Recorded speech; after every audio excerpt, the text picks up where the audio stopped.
Cleaning the brewing unit of your Siemens EQ900 is easy.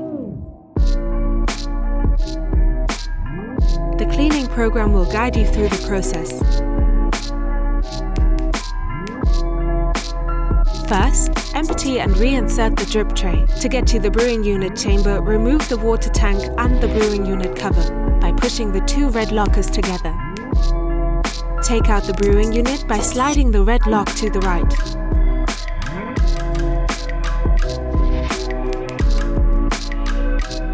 Rinse it under warm running water and move the head back and forth.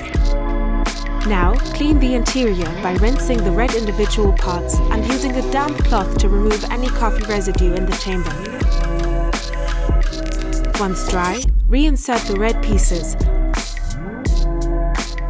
followed by the brewing unit with the arrow pointing forward and the lock slid back to the left.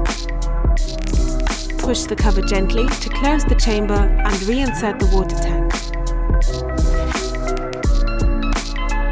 Enjoy your Siemens EQ900 for a long time.